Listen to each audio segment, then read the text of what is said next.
आज के इस वीडियो में हम क्लासिफिकेशन ऑफ कार्बन आटम्स के बारे में पढ़ेंगे, यानी कि कार्बन आटम किस तरीके के होते हैं और हाइड्रोजन आटम किस तरीके के होते हैं, इसके बारे में आज के इस वीडियो में हम देखेंगे। यहाँ पर पहला क्लासिफिकेशन कार्बन आटम का number of carbon atom attach के बेसिस पे, यानी कि कार्बन आटम कितने कार्बनों को अटैच होके है उसके बेसिस पे कार्बन आटम की क्लासिफिकेशन क्या होती है उसके बारे में देखेंगे। कार्बन आटम कितने कार्बन आटम को अटैच होके है इसके बेसिस पे कार्बन आटम को 4 किस्मों में बांटा गया है। पहला प्राइमरी कार्बन आटम, दूसरा सेकेंडरी कार्बन आटम, तीसरा टेरिशरी और चौथा क्वाटरनरी। यहाँ पर अगर कार्बन आटम एक कार्बन आटम को अटैच होके हो तो उसे प्राइमरी कार्बन आटम कहते हैं। मिसाल के तौर पे अगर आप इस एग्जाम्पल में देखें तो यहाँ पर ये वाला कार्बन आटम एक और कार्बन आटम को अटैच हो गया, तो इस कार्बन आटम को आप प्राइमरी कार्बन आटम कहेंगे। ठीक उसी तरह ये वाला कार्बन आटम, ये वाला कार्बन आटम और ये अगर आप देखें तो ये तमाम कार्बन आटम एक कार्बन आटम को अटैच होके है, इसीलिए इसे प्राइमरी कार्बन आटम कहेंगे। सेकेंडरी कार्बन आटम, अगर कार्बन आटम 2 और कार्बन आटम्स को अटैच होके है तो उसे सेकेंडरी कार्बन आटम कहा जाता है। यहाँ एग्जाम्पल में अगर देखें तो ये वाला कार्बन आटम 2 और कार्बन आटम को अटैच होके है तो इसे सेकेंडरी कार्बन आटम कहेंगे।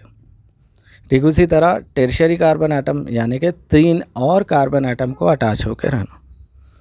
यहाँ एग्जाम्पल में अगर देखें तो ये वाला कार्बन आटम इस और इस कार्बन आटम को अटैच हो गए। चूँकि ये 3 कार्बन आटम को अटैच हो गए तो इसे टेरिशरी कार्बन आटम कहा जाता है। क्वाटरनरी कार्बन आटम, अगर कार्बन आटम 4 और कार्बन आटम को अटैच होके हो तो उसे क्वाटरनरी कार्बन आटम कहा जाता है। अगर आप एग्जाम्पल में देखें तो ये वाला कार्बन आटम 4 और कार्बन आटम को अटैच होके तो इसे क्वाटरनरी कार्बन आटम कहा जाता है। इनके रिएक्टिविटी की अगर बात करें तो टेरिशरी कार्बन आटम सेकेंडरी और प्राइमरी कार्बन आटम से ज़्यादा रिएक्टिव होता है, यानी कि रिएक्शन में एक्टिवली हिस्सा लेता है। कार्बन आटम की क्लासिफिकेशन फंक्शनल ग्रुप के पोजीशन के बेसिस पे अगर देखें तो कार्बन आटम 2 किस्म के पाए जाते हैं। पहला अल्फ़ा कार्बन आटम, दूसरा बीटा कार्बन आटम।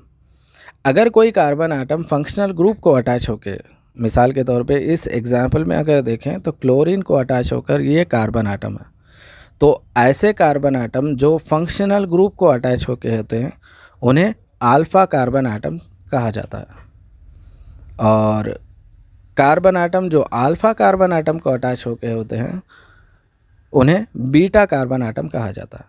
मिसाल के तौर पे इन एग्जाम्पलों में अगर देखें तो ये क्लोरीन, एसिड, एल्डिहाइड, ये तमाम फंक्शनल ग्रुप है। इनको अटैच होने वाला कार्बन अल्फ़ा कार्बन कहलाता है, और इस अल्फ़ा कार्बन को अटैच होने वाले कार्बन को आप बीटा कार्बन कहेंगे। अब सवाल ये पैदा होता है कि फंक्शनल ग्रुप किसे कहते हैं।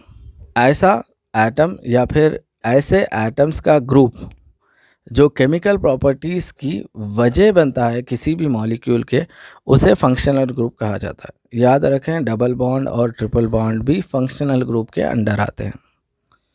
हाइड्रोजन एटम की क्लासिफिकेशन की अगर बात करें तो हाइड्रोजन एटम को 5 किस्म में बांटा गया है। पहला प्राइमरी हाइड्रोजन, दूसरा सेकेंडरी, तीसरा टेरिशरी, चौथा अल्फ़ा हाइड्रोजन और 5वां बीटा हाइड्रोजन। ये तमाम के तमाम हाइड्रोजन इस चीज़ पर डिपेंड होते हैं कि वो किस कार्बन आटम को अटैच किए गए हैं।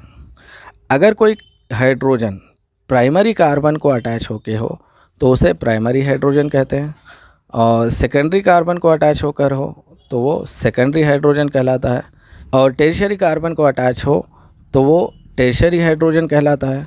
ठीक उसी तरह अगर कोई हाइड्रोजन अल्फ़ा कार्बन आटम को अटैच होके हो तो वो अल्फ़ा हाइड्रोजन कहलाता है, और बीटा कार्बन को अटैच होकर हो तो वो बीटा हाइड्रोजन कहलाता है। ये हाइड्रोजन आटम की क्लासिफिकेशन थी। आज के इस वीडियो में हमने कार्बन आटम और हाइड्रोजन आटम की क्लासिफिकेशन के बारे में पढ़ा है। बाकी की बातें आने वाले वीडियो में हम देखेंगे।